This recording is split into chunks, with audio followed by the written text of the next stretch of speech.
देखिए, ये साल देश की आजादी का 75वां साल है। हमारे देश को 1947 में आजादी मिली। अमृत महोत्सव हम इस साल में मना रहे हैं, 75वां साल है। तो आज हमें इस साल के अंदर उन सब शहीदों को, उन सब महानुभावों को जिन्होंने अपनी सांसें रोक दी ताकि हमारी आजादी की सांसें चलती रहें, खुद की सांसें उन्होंने देश के ऊपर कुर्बान कर दी। आज भी देश के लिए मरने के लिए जरूरत है, लेकिन वो सीमा पर हमारे जैसे सुशील जैसे शहीद होते हैं। लेकिन आज देश के लिए मरने की जरूरत नहीं, जीने की जरूरत है, देश के लिए कुछ करने की जरूरत है। तो इस 75वें साल में उन सब क्रांतिकारियों को, उन सब शहीदों को, अभी मैं परसों ही पोर्ट ब्लेयर से आया हूँ, काला पानी जिसका नाम कहते हैं, अंडमान निकोबार समूह, हम 5 दिन के लिए वहां पर गए थे। वहां पर सेलुलर जेल है, वाइपर टापू है। 1857 की जो क्रांति हुई थी, अंबाला से शुरू हुई थी और मेरठ से शुरू हुई थी, बहुत से लोगों को पता होगा। हमें इस तरह का इतिहास पढ़ाया नहीं गया।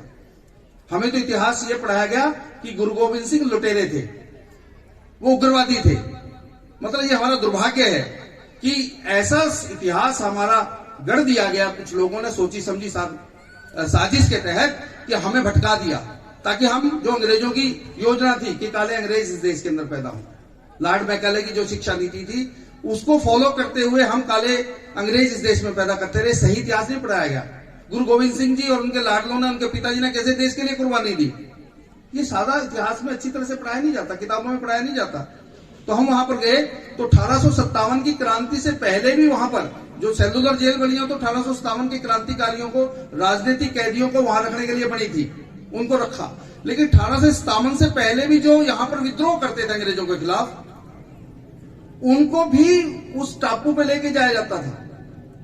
वो 572 से ज्यादा टापू हैं। एक वाइपर टापू, वाइपर नाम का एक जहरीला सांप होता था, उस पे वो सांप रहते थे। तो यहां से अगर कोई विद्रोह करता था तो उसको उठा करके उस टापू के ऊपर छोड़ देते थे और जहरीले सांप उसको खा लेते थे। अगर कोई तड़पता था तो उठाकर समुद्र में फेंक देते ताकि समुद्री जीव उसको खा जाए। बहुत से ऐसे क्रांतिकारियों जो हट्टे कट्टे थे, क्योंकि वहां टापू, एक टापू दूसरे टापू से 1 किलोमीटर दूर है, कोई 500 मीटर भी दूर पे है, वो वहां से तैर कर वहां चला जा सकता था। तो उन्होंने चैन की जेल बना दी, 7-7 कैदियों को इकट्ठे बांध दिया ताकि कोई उस समुद्र में कूद करके वहां से भाग ना सके। अब देखिए, 7 लोगों को इकट्ठे बांध दिया हो तो कैसे मलमूत्र त्यागते होंगे, कैसे वो दिनचर्या बनाते होंगे।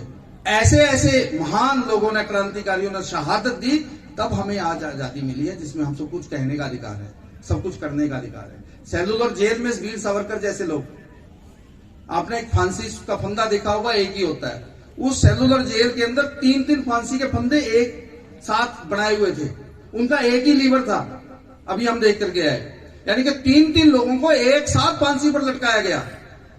तो कितने लोगों को एक दिन में मारा होगा और 50 साल के अंदर कितने लोगों की कुर्बानी उसके अंदर दी गई होगी, ये इतिहास हमें कभी नहीं बताया गया। इतिहास को तोड़ मरोड़ के पेश किया गया, ताकि मैं राजनीतिक बात यहां नहीं करना चाहता, क्योंकि ये स्कूल का फंक्शन है।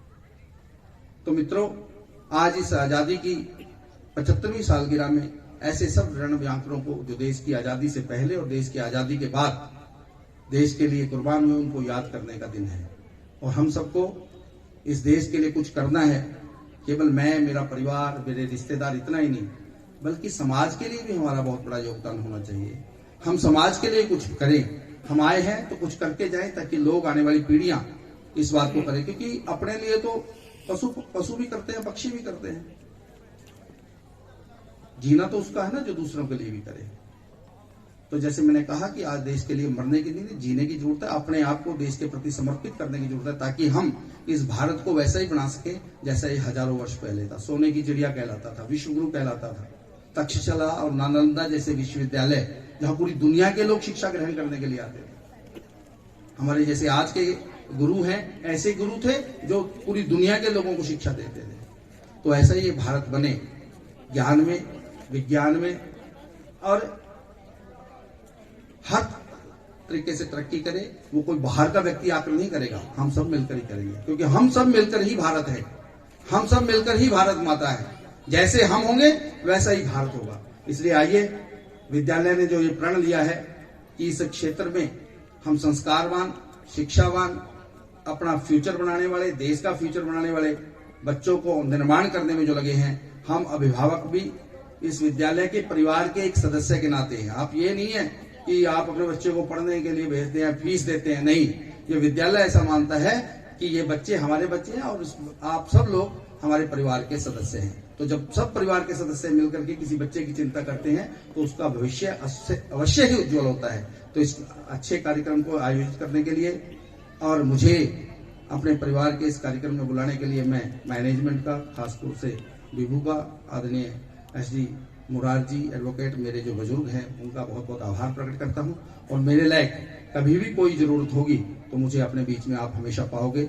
इतना निवेदन करके मैं अपनी बात को समाप्त करता हूं। प्रिंसिपल मैम, आपका बहुत बहुत आभार, सभी का बहुत बहुत आभार। भारत माता की धन्यवाद।